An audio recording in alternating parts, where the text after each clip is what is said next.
It's mac and cheese time. You gotta have something to go with that Thanksgiving dinner.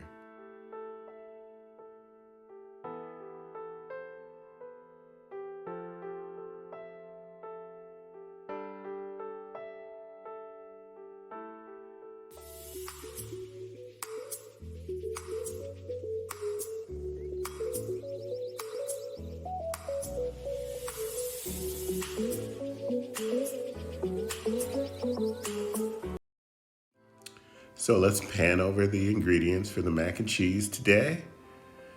We're using several different types of cheeses, from the cheddar to the Colby Jack, the Monterey, some aged.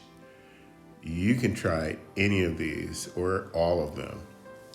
I would make sure I have the sharp cheddar in there to begin with.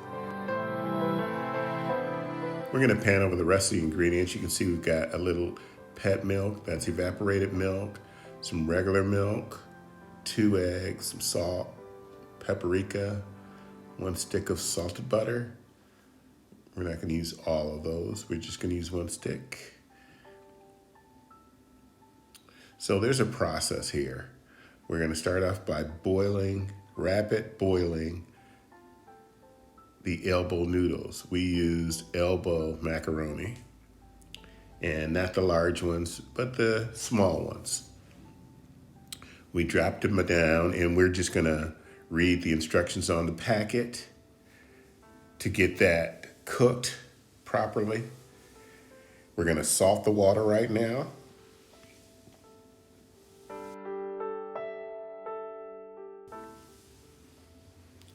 And I would say don't use any more than a couple teaspoons of salt to begin with in the water. Stir that around, and again, follow the instructions on the packet. And once that's done, you can strain them out with a colander or with a spider like this and put them into the bowl. Again, this is a process. It's not a real quick recipe. It's kind of labor intensive. And so you're really gonna have to pay attention here to make sure that you can make it very similar. I think you can do it.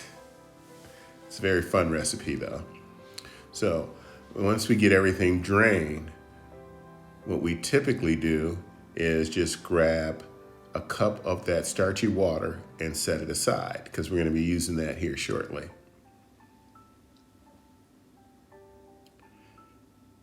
Next, we're gonna go ahead and start grating the cheese and adding some to the pasta while it's still hot. So we use blocks of cheese to grate them ourselves, which makes it a little bit more labor intensive, but at the same time, it's better than getting the bagged, shredded cheese. Just trust me on that one. And so what we're gonna do while the pasta's still warm, we're gonna go ahead and add some of the pasta water down, and then add some of the cheese down. Not all of it, just partial.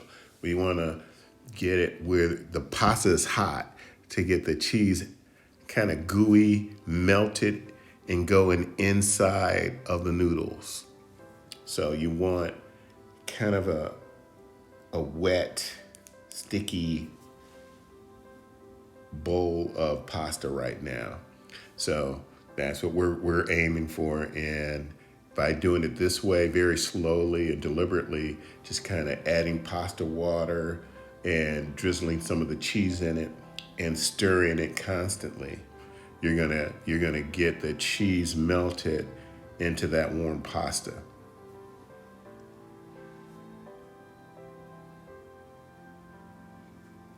And while we're doing this, we're gonna add some sliced butter in here, not margarine. We're using butter. You can use any type of butter you want.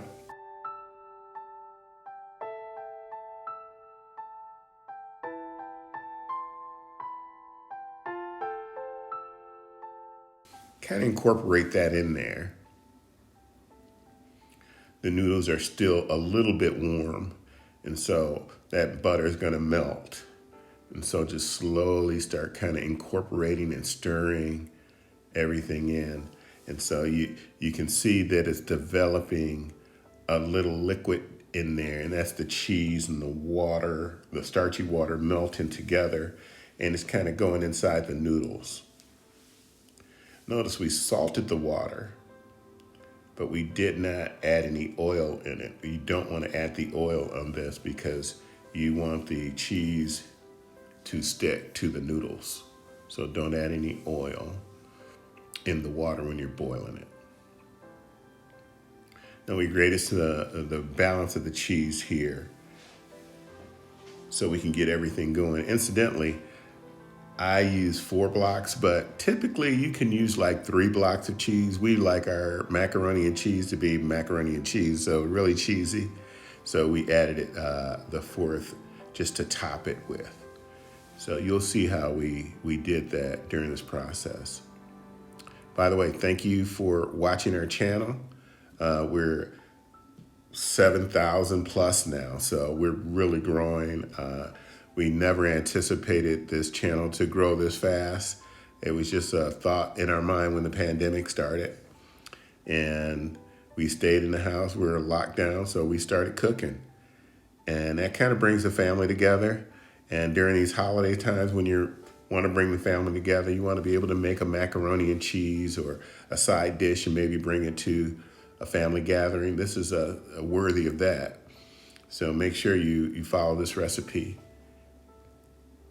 So next, we're gonna go ahead and scramble 2 eggs into a bowl, really good. The temperature on the noodles are cool now, so you're not gonna cook these eggs in there.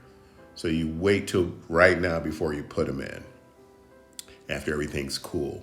So we got everything in there right now. Everything's kind of like together, getting happy. And we've got our evaporated milk. You can use carnation, certainly.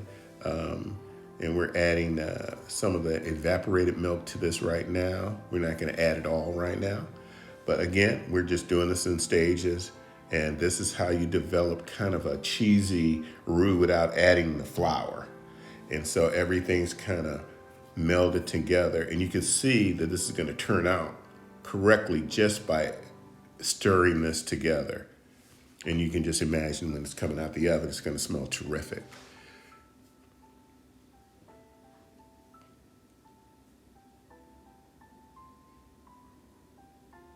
And so we continue adding the cheese and some of the liquid, some of the evaporated milk and the starchy water. And we also added some whole milk, and we're just kind of stirring it all together now to get it to the consistency that we want. And the consistency, you'll see it'll be a little bit more liquefied here as we go forward.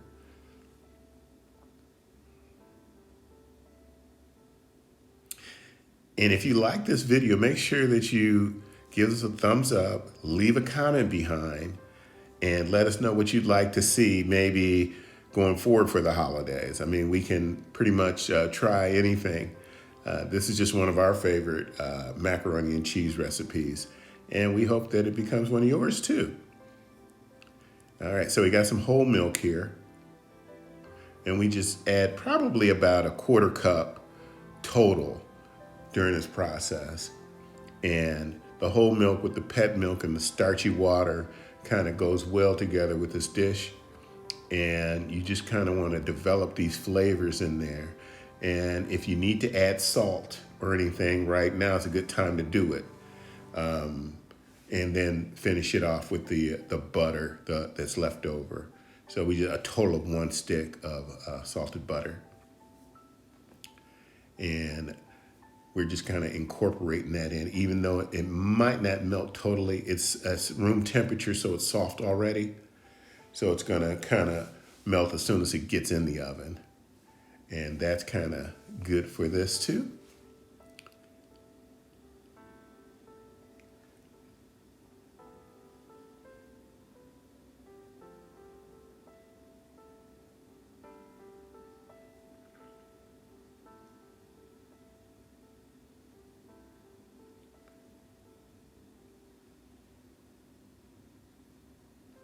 So in the past, we made a macaroni and cheese that we're pretty proud of too. We can link it together with this one. This is just an updated version of how we did it before. It's similar, but it's different. And so you'll see that this one, so either one is good to make, but this is just the updated version of our macaroni and cheese.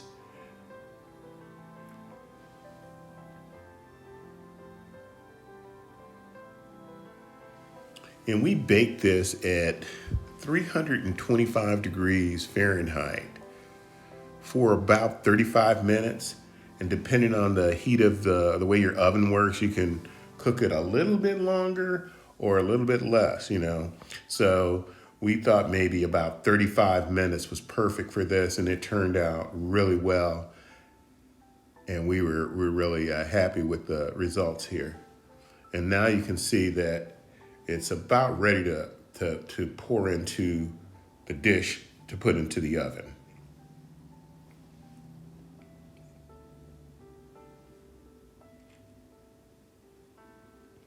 We used a cast iron wok, believe it or not, to put this in today. And we just poured it all in there. And that's how your macaroni and cheese should look. Now with that optional block of cheese, we use the majority of it at the top here, and just kind of sprinkle every inch or every surface of this macaroni and cheese before we garnished it with the paprika.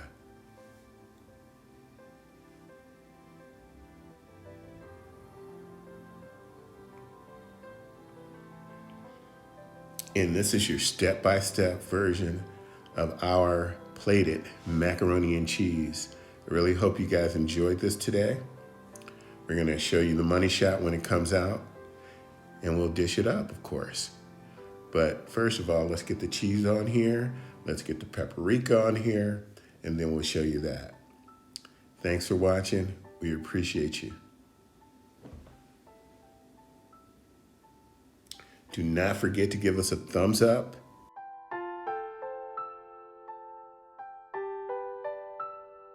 And it helps get this out to more people. Leave a comment too. We really like when you leave comments. But thanks again for watching. Played it.